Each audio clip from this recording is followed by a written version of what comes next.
So long as these problems are not solved, so long as ignorance and poverty remain on earth, these words cannot be useless. WOR and the Mutual Network present the third of 7 broadcasts based on Victor Hugo's compelling novel, Les Miserabili. Orson Welles, distinguished young author, actor, and director, plays the role of Jean Valjean in this presentation, which he has adapted especially for radio. And Mr. Welles is also heard as he reads from the book itself.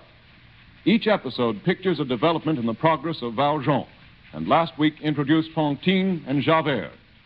Les Miserabili, Part 3, the episode which is called The Trial.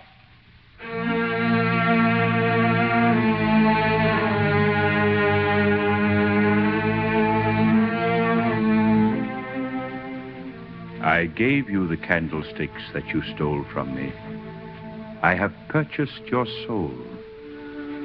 I withdraw it from the spirit of perversity, and I give it to Almighty God. So spoke the Bishop of D to a thief and a galley slave named Jean Valjean. And from the moment he left him, Jean Valjean was another man. He was Monsieur Madeleine.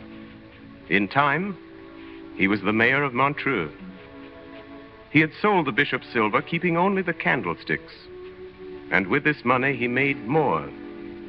He was established in Montreux, the owner of a great factory and a public official, a quiet, hopeful man, having but 2 thoughts: to conceal his name and to sanctify his life, to escape from men and to return to God. But a shadow had fallen across the destiny of Jean Valjean.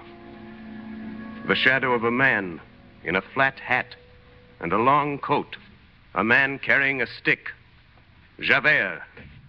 Monsieur Madeleine. Yes? Inspector Javert of the police. Let him come in. Yes, monsieur. This way, Inspector. Monsieur Madeleine. Good morning, Javert. Well, what's the matter? Your Honor, I wish to report a criminal act. Yes, Inspector. An inferior agent of the government has been lacking in respect to a magistrate. It's my duty to bring the fact to your knowledge. Who is this agent? I, monsieur. You, Inspector? I. And who is the magistrate who has to complain of this agent? You, monsieur. I came to ask you to be so kind as to discharge me. Javert, this is absurd. You will say that I might tender my resignation, but to resign is honorable. I must be discharged. Javert, what's all this nonsense? Your Honor, I have denounced you. You have denounced me? Yes, Your Honor, to the Prefecture of Police. What for, Javert? As a mayor encroaching upon the constabulary? No, monsieur. As an ex-convict. Yes, Javert. For a long time, I suspected you. Your resemblance, your immense strength, your skill as a marksman. It's strange, monsieur, but everything points to one fact, that you're a man named Jean Valjean. What name did you say? Jean Valjean. An old convict I saw 20 years ago when I was a galley guard at Toulon. For 8 years, his whereabouts have been unknown. Your Honor, I fancied... Well, I've done this thing. Anger determined me, and I denounced you to the prefet. And what answer did you get? That I was mad. Well? They were right. Javert, I'm very lucky that you think so. Yes, Your Honor, it must be so. They've found Jean Valjean. What? They've caught him, Your Honor. He's safe in prison. What do you mean, Javert? Who have they caught? Jean Valjean, Your Honor. But of course you wouldn't know. Yes, of course. How do they know he's Jean Valjean? Very simple, Your Honor. He looks like him. Besides, he was recognized by an old galley slave in the jail. How did they catch him? Stealing apples, Your Honor. He called himself Champmathieu. He'd been a pruner and he'd lived at Faverolles. Now, what was Jean Valjean? A pruner. Where? At Faverolles. It's very simple, Your Honor. The same age, the same height. When I wrote to the justice, he sent for me and brought me before the man Champmathieu. Well? Your Honor, truth is truth. I'm sorry for it, but that man is Jean Valjean. Are you sure of it? Yes, monsieur, I'm sure. And now that I see the real Jean Valjean, Your Honor, I don't see how I could ever have believed anything else. I beg your pardon. What did this man say to you? No, he's a sly one, this Valjean. That's where I recognize him. He pretends not to understand. He puts on astonishment and plays innocent. But there's evidence. He'll be condemned. Where is he now? At the assizes at Arras. I've been summoned to testify. What's the charge? Stealing apples, Your Honor. Second offense. It's the galleys for life. When's the trial? Tomorrow. When do you leave? Tonight. As soon as I've given my testimony, I shall return. How long will the trial last? A day at the longest, Your Honor. I see. Your pardon, monsieur. Yes?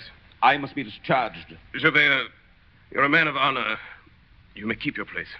You can't do that. You can't do that to me. Javert, this is a matter which concerns me alone. You can't do it. You're a mayor and a magistrate. You've got to discharge me. I belong to the police. You're respectable. You own property, and I denounced you. Don't you know what that means? You exaggerate your fault, Inspector. I forgive you. You've no right to. I don't want your forgiveness. Your forgiveness, your charity, your kindness. I hate your kindness. The kindness that defends a woman of the town against a citizen, an inferior against a superior, a police agent against the mayor. I hate that kindness. It's easy to be kind. It's hard to be just. If you'd been what I thought you were, I wouldn't have been kind to you, not I, Your Honor. I've said to myself, Javert, you're a hard man, but if you ever trip, look out. Well, I've tripped. I would have broken another man. I must be broken, stripped of my uniform, driven off, disgraced. You've got to do that to me. That's what's right. I demand my discharge. Well, Javert, let me think about it. After all, you may not be as wrong as you think. Give me your hand. Pardon, monsieur. That must not be. The mayor doesn't give his hand to a spy. Your Honor, I will continue in the service until I'm relieved.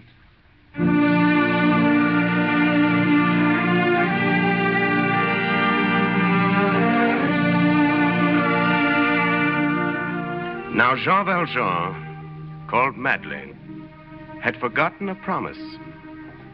There was a young girl, Fantine. She was sick, and the good mayor had taken her from the streets and given her to the care of an old nun in his hospital. Here Fantine lay dying, her only joy, the hope of seeing her child, her little daughter, whom she'd boarded with some innkeepers in another town. Monsieur Madeleine had promised to bring her child to her. Monsieur Madeleine. Monsieur Madeleine. Why don't you answer? There, Fantine, my child. Lie back. Oh, sister, I must have been asleep. Where is he? Where's Monsieur Madeleine? The portress told me he could not come today. Oh, no. But he always comes. Always. Every day he comes here to the hospital to see me. Mademoiselle Fantine, be calm. You must lie down again. Why can't he come, sister? My child, the mayor has gone away. Gone away? Gone away? Yes. I know. He's gone for Cosette. I'm going to see her again. Remember, sister, what he said to me yesterday?